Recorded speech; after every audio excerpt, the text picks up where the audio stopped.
Assalamualaikum warahmatullahi wabarakatuh. Qulallahu ta'ala fil Qur'anil Karim. Bismillahirrahmanirrahim.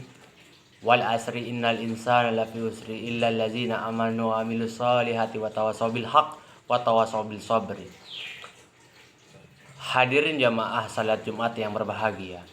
Sebagai hamba yang beriman, marilah kita senantiasa memanjatkan puji syukur kehadirat Allah SWT atas segala nikmat yang telah Ia limpahkan sehingga kita dapat menunaikan segala kewajiban kita baik kepada Allah SWT maupun kepada sesama manusia. Salawat dan salam semoga senantiasa kita sampaikan kepada junjungan kita, baginda Nabi besar Muhammad SAW yang telah membawa kita umat manusia ke alam yang terang dengan segala hidayah Allah SWT. Melalui mimbar Jumat ini, khotib mengajak hadirin sekalian, terutama diri khotib sendiri, marilah senantiasa kita meningkatkan takwa kepada Allah Subhanahu wa taala. Takwa dalam arti sesungguhnya, juga takwa dalam arti mengakui kebenaran yang dibawa kekasihnya Muhammad sallallahu alaihi wasallam.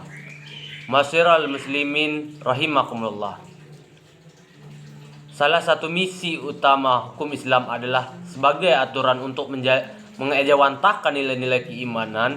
Hukum Islam juga berfungsi mengemban tanggung jawab masyarakat, baik itu keadilan hukum, keadilan sosial, maupun keadilan ekonomi.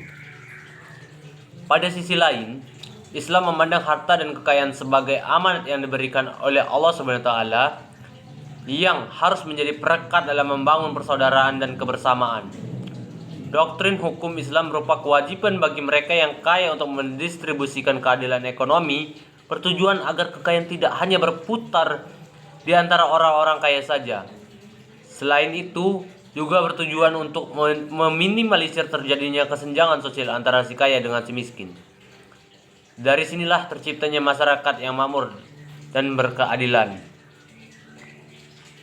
Allah Subhanahu wa taala berfirman, "Ma'afallahu ala rasulihi min ahlil qur'ani fa illahi walir rasuli walizil qurba wal yatama wal masakini wabnis sabili min sabili kai la yakuna dulatam bainal ahniyai minkum wa ma atakumur rasulu fakhuzuhu wa ma nahkum anhu fatah." Yang artinya, apa saja harta rampasan perang yang diberikan Allah kepada Rasulnya yang berasal dari penduduk kota, maka adalah untuk Allah, Rasul dan kerabat Rasul, anak yatim, orang-orang miskin, dan orang-orang yang dalam perjalanan, supaya harta itu tidak hanya beredar di kalangan orang-orang kaya saja di antara kamu.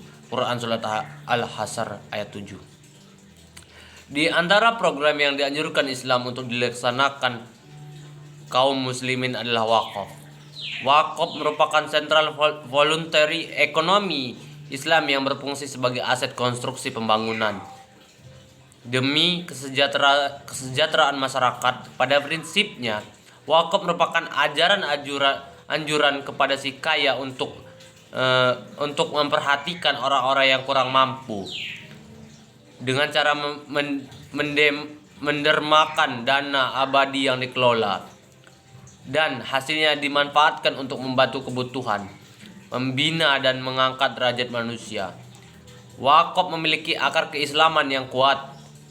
Meskipun Al-Quran tidak menyebutkan secara eksplisit akan istilah wakaf, tetapi jelas baik Al-Quran maupun hadis Nabi Muhammad SAW mengajarkan akan pentingnya berderma sebagai bahan pengetahuan.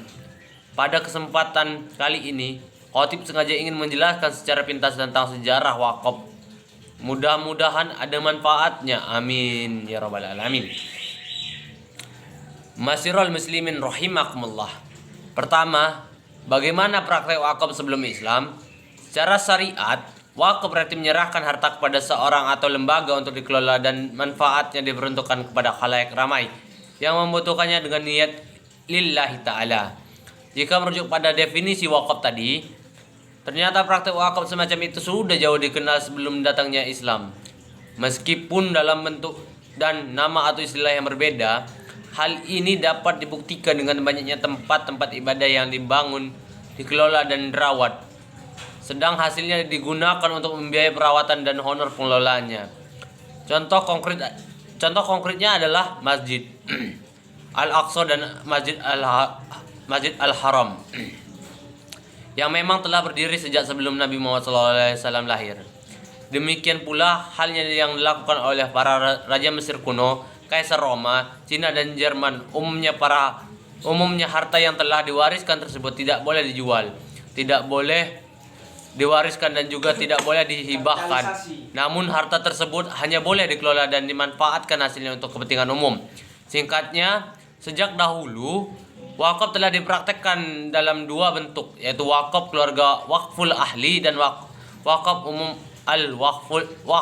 wakful khairi. Hadirin jemaah Jumat yang berbahagia.